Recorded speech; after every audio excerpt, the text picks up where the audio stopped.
का मार्केट काफ़ी बेहतर है और काफ़ी अच्छे तरीके से चल रहा है। सोमवार का बाजार जब भी कुछ इस तरीके का होगा वो टिपिकली मार्केट्स को पूरा हफ्ता ही इंटरेस्टिंग बनाए रखता है। आज 1000 पॉइंट की बढ़त है बैंक निफ्टी पर, करीब 250 पॉइंट की बढ़त है निफ्टी पर। एथिकली बैंक निफ्टी ज़्यादा तेज़ है निफ्टी के मुकाबले।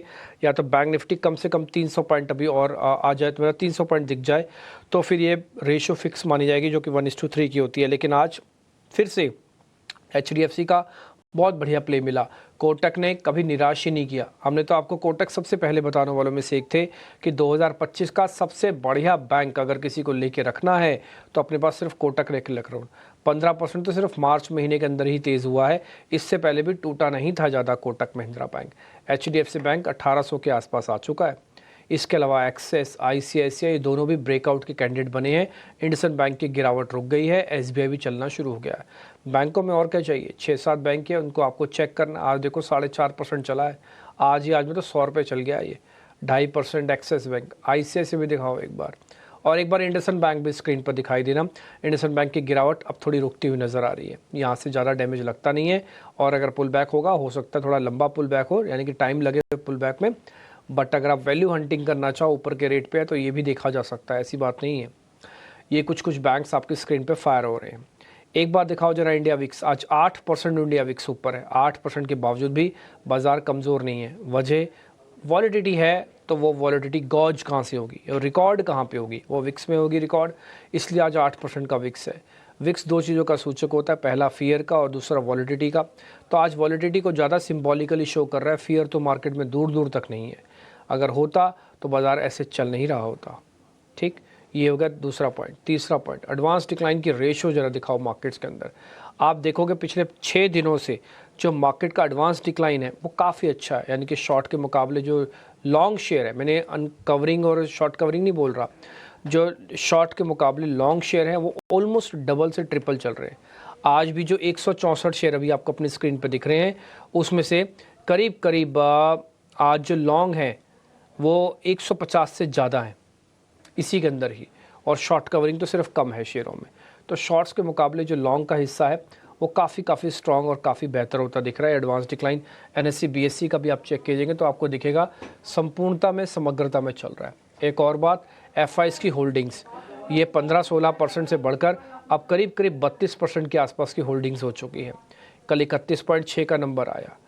अब आप देखो सिर्फ हफ्ते भर में 10 दिनों में ऐसा कुछ भी नहीं हो कि कोई खबर से रिलीफ आया हो। ना तो टैरिफ कम हुआ है, ना ही कोई सरकार से बयान आया, ना ही कुछ हुआ। सिर्फ दो चीज़ें मार्केट के अंदर थी। पहला, एक तो FIs नहीं थे, वो आ गए, और आप अभी FIs की इंपॉर्टेंस समझ गए होंगे, है ना। तो DIs ने संभाला, FIs ने चलाएगा FIs ही, DIs संभालेगा। DIs आपको रोक के रखेगा, आपको ज़्यादा गिरने नहीं देगा, लेकिन चलाएगा FIs, क्योंकि हॉट मनी के तौर पर आते हैं और उड़ा के चलते हैं मार्केट्स को वो। तो आप देखो FIs का पैसा कैसे भी प्लांट हो रहा है मार्केट के अंदर, बट हो रहा है, इसका बेनिफिट आपको दिख रहा है। देखते ही देखते 23,600, आज 250 पॉइंट की बढ़त आपको स्क्रीन पर दिख रही है। अब आज के मेहमान से हम बातचीत करें उससे पहले आपको रिपोर्ट कार्ड पहले दिखा देते हैं। चंदन सर पढ़िए का रिपोर्ट कार्ड है, और आज के हमारे मेहमान हैं अजीत मिश्रा। तो पहले चंदन सर का रिपोर्ट कार्ड।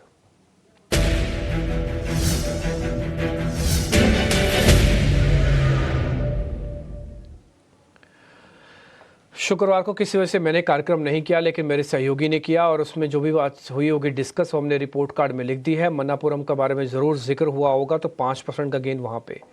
गेल के बारे में जिक्र हुआ होगा तो 4% वहाँ पे। IEX के बारे में जिक्र हुआ होगा तो 3% वहाँ से। Indian hotels 3%, CDSL 3%। Bharat forge बेचने की रिकमेंडेशन तो स्टॉप लॉस हिट हुआ है। आप ये देखो 3 और 3 6, हाँ ना, 1 को 5 4 9 9 3 12 12 3 15 18%। ये जो टोटल बैलेंस शीट है इसमें 18% का गेन लिखा हुआ है अलग अलग चरणों में, अगर आप जोड़ेंगे तो इसको। चलो मैं ठीक है, इन्फ्लेटेड मानता हूँ, सब चीज़ मानता हूँ, फिर भी अगर आप इसको कटापिटी भी करेंगे तो 10% कम होता है क्या? एक अच्छा दिन आपके पूरे महीने के पैसे बना सकता है, सिर्फ एक अच्छा दिन। इसलिए मार्केट में रहिए, बस थोड़ा सावधानी के साथ रहिए। बाज़ार आपका दोस्त है, दुश्मन नहीं है, और दोस्त को दोस्त की ही तरह रखिए, दुश्मनी ना कीजिए। एक बार लॉस हो गया तो दे दीजिए पैसे, प्रॉफिट हो गया तो रख लो प्रॉफिट, दोनों काम भी करो, है ना। अब कई लोगों के साथ क्या प्रॉब्लम, अब ये नहीं है कि बाज़ार ठीक हो गया सर, ये अब तो वापस नीचे नहीं जाएंगे, अब ये कोई नहीं पूछेगा। अब सबका क्वेश्चन का टोन बदला, जो मेरा भी क्वेश्चन ही है, और अजीत सर से उसके बारे में ज़रा रिकमेंडेशन लेते हैं। सर क्वेश्चन अब लोगों का ये हो गया, बाज़ार और कितना चलेगा। पहले था कब चलेगा, अब ये है कि कितना चलेगा। अब क्वेश्चन ये हो गया है, तो आप ज़रा ये बताइए बाज़ार और कितना चलेगा। हमारी कैलकुलेशंस ये कहती हैं कि 23,500 तक निफ्टी और करीब 52,000 तक बैंक निफ्टी। बस यहाँ पे आके एक बार रुक जाना चाहिए। एक बार सर आप देख लो। शुक्रिया डिम्पी। डिम्पी देखिए, लास्ट वीक पहला हफ्ता एक डिसाइसिव हफ्ता आप कहेंगे कि जहाँ पे कवरिंग देखी 4% की आपने इंडेक्स में, और strong covering, strong participation across sector, barring IT और एफएमसीजी, आपने सभी सेक्टर्स का पार्टिसिपेशन भी देखा। Broader indices, mid cap, small cap, यहाँ पे भी आपने कंट्रीब्यूशन देखा। तो कहीं ना कहीं ब्रॉड बेस रिकवरी थी। लास्ट आप बंद हुए थे लॉन्ग टर्म एवरेजेस के पास, 200 ईएमए के पास निफ्टी, जहां पे कि आपका 100 और 200 दोनों ही कोइंसाइड कर रहे हैं करीब 23,400 पे। आज आपने इसको गैप अप के साथ खोला।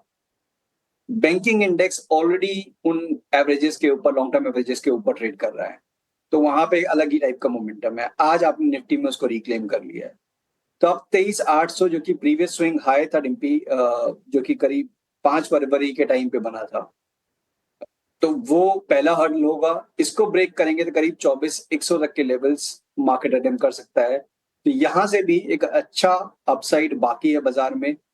अब 23,400 जो कि लॉन्ग टर्म एवरेजेस का जोन है, ये एक आपका सपोर्ट रहेगा। तो इसको प्ले करने के लिए आप ऑप्शंस के थ्रू ही रखिए। एग्रेसिव फ्यूचर लॉन्ग्स मैं रिकमेंड नहीं करूंगा, कंसिडरिंग कि काफी स्ट्रॉन्ग मोमेंटम ऑलरेडी आ चुका है। तो जो 27 तारीख वाली 22,700 वाली जो कॉल है, 108 के पास से ट्रेड कर रही है। कोई भी डिप मिलता है 90-95 के जोन में, वहां पे आपको लॉन्ग करना चाहिए इसको। 40 का एक स्टॉप लॉस रखिए 150 तक के टारगेट्स के लिए। ठीक है सर, पॉइंट टेकन है। तो दोनों आपने जो ऑप्शंस का ट्रेड भी बताया, हम सामने भी छाप के रख देंगे आपके, आप ताकि स्टॉप लॉस और टारगेट अच्छे से नोट कर लें। कन्विक्शन आपका हाई है और ये बात आप नोटिस भी करवा रहे हैं। सर इसके अलावा कुछ और कहना चाहते हैं इंडेक्स पे, या फिर आगे बढ़े स्टॉक्स की तरफ? देखिए, बैंकिंग में डिप्टी एक थोड़ी सी जानने वाली चीज है कि यहाँ पे मोमेंटम काफी शार्प है, तो यहाँ पे अभी बीच में घुसने की थोड़ी सी गलती ना करें। 51,800 का जोन पहला है, इसके बाद सीधा 52,800 का जोन है। बट इस बीच में आपके स्टॉप लॉसेस बनना थोड़ा सा मुश्किल होंगे, कंसिडरिंग कि बहुत वर्टिकल राइज आया है।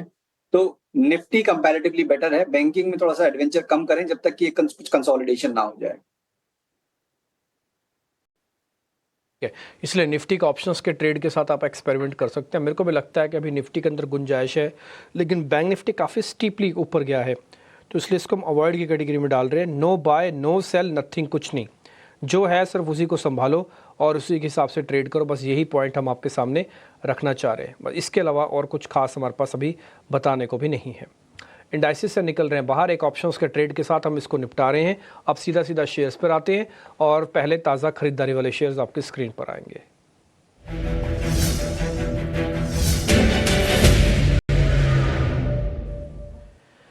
दो शेयर हमारी लिस्ट में है। First is PFC, power finance corporation, and second is Dixon technologies. एक तो थोड़ा सीजनल प्ले भी चल रहा है आजकल, गर्मियां ज़्यादा हैं, आगे भी होंगी, तो पीएफसी उसका एक बेनिफिशियरी होगा। दूसरा है डिक्सन टेक्नोलॉजी, एक स्ट्रॉन्ग पुल बैक रिबाउंड इसमें भी आ रहा है, 3.5-4% आज में ऊपर है। एक बार अजीत सर दोनों शेयर्स को चेक कर लो, पीएफसी और डिक्सन। पीएफसी देखिए डिम्पी, काफी अच्छा रिकवरी मैं कहूंगा, कंसिडरिंग कि बहुत टाइम लिया इसने बेस बनाने में। एक आपको रिवर्सल पैटर्न नजर आएगा अगर आप जनवरी से लेकर अभी तक का प्राइस एक्शन देखेंगे। उसका ब्रेक अब फाइनली हमको नजर आ रहा है आज के सेशन में। साथ ही साथ ये अपने लॉन्ग टर्म एवरेजेस को रिक्लेम भी कर रहा है, तो हर तरीके से पॉजिटिविटी दिख रही है इसमें। क्योंकि मार्केट में अच्छा मूव आ चुका है, थोड़ा बहुत बीच बीच में कंसोलिडेशन हो सकता है, तो टाइम थोड़ा शायद लग जाए आपको। बट एक बार 450 से लेकर 455 तक के लेवल्स यहाँ पे एंटिसिपेटेड है, तो 405 के स्टॉप लॉस के साथ डेफिनेटली आप पीएफसी में लॉन्ग जा सकते हैं। डिक्सन में तो देखिए गिरावट ना के बराबर आई थी, मतलब नो डाउट 19,000 से 12,000 तक आप आए थे, बट लॉन्ग टर्म एवरेजेस के पास ही आके आप संभलने की कोशिश कर रहे थे। अब दोबारा से इसमें मोमेंटम कैरी होने की कोशिश हो रहा है। 14,800 ये एक हर्डल दिख रहा है मुझे डिम्पी कि ये क्रॉस होना जरूरी है 100 EMA का। अगर ये ब्रेक होता है तो फिर एक स्ट्रॉन्ग मोमेंटम इसमें दोबारा से देखने को मिल सकता है। तो इसमें कंडीशनल बाय होगा कि 14,800 के ऊपर ही बाय करें आप।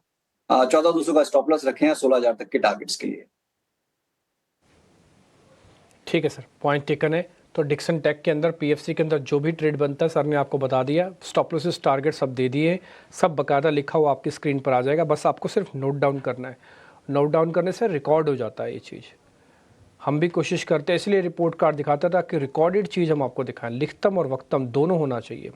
वक्तम में क्या होता है, आप हमने बोल दिया, आपने सुन लिया, दिमाग से निकल गया, मिस हो गया, पता नहीं चला।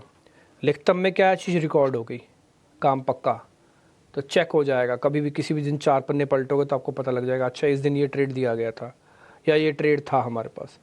इसलिए हम बाकायदा लिख भी देते हैं और सब गेस्ट से पूछ भी लेते हैं आमने सामने। शॉर्ट कवरिंग के 2 शेयर हैं, पहला है BHEL और दूसरा है फेडरल बैंक। इन दोनों के बारे में भी आपके रिकमेंडेशन है जी, BHEL और फेडरल बैंक।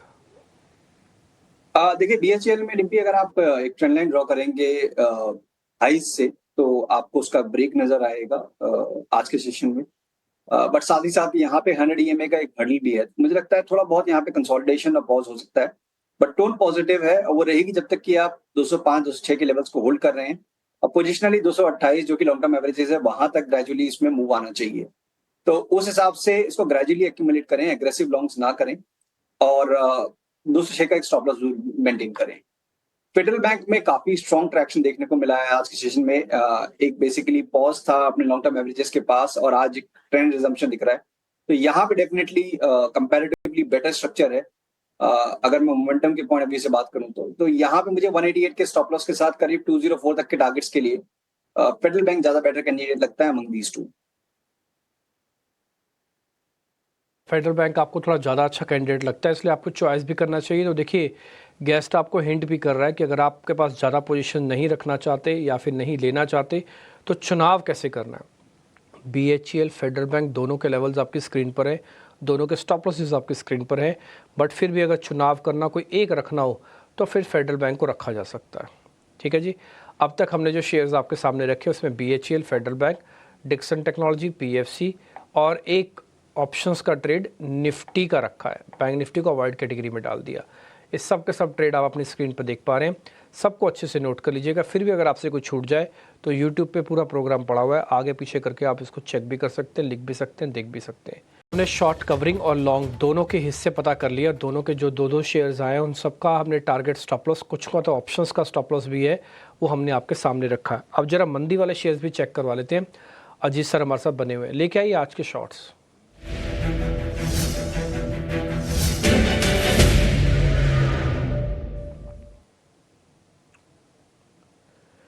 तो आज जो ताज़ा बिकवाली हो रही है वो टाइटन के अंदर हो रही है। हालांकि हो तो JSL के अंदर भी रही है, लेकिन उसके अंदर तो खबर भी है और थोड़ा सा उसका सेक्टर का भी इम्पैक्ट है।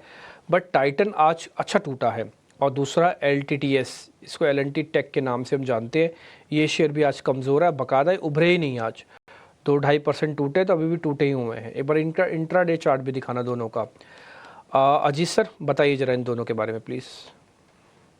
देखिए टाइटन तो डेफिनेटली डिम्पी एक रेंज जिसमें हम ट्रेड कर रहे थे काफी टाइम तक, जो मैं देख पा रहा हूँ कि ऑलमोस्ट 2024 की शुरुआत से लेकर 3840 से लेकर जो नीचे पे करीब 3380 की जो बैंड था, इसको हाल फिलहाल में इसने ब्रेक किया था। दोबारा से रिक्लेम करने की कोशिश हुई है इसमें लास्ट वीक, बट फेल हो रहा है, आप थोड़ा सा रजिस्ट कर रहा है ये, तो ये एक अच्छा साइन नहीं है। दिस मीन्स कि पॉसिबली शायद आपको साइडवेज टोन और फर्दर प्रॉफिट टेकिंग देखने को मिल सकती है।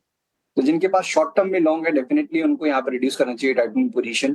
फ्रेश शॉर्टिंग के लिए भी एक अटेम्प्ट कर सकते हैं, but considering the market tone बहुत ज्यादा एग्रेसिव है, 3150 का एक स्ट्रिक्ट स्टॉप लॉस आपको मेंटेन करना पड़ेगा अगर आप कोई एक शॉर्ट पोजीशन मेंटेन करके रखना चाहते हैं। तो उस हिसाब से इसमें डेफिनेटली आप ऐड कर सकते हैं, 2950 का एक टारगेट होगा आपका।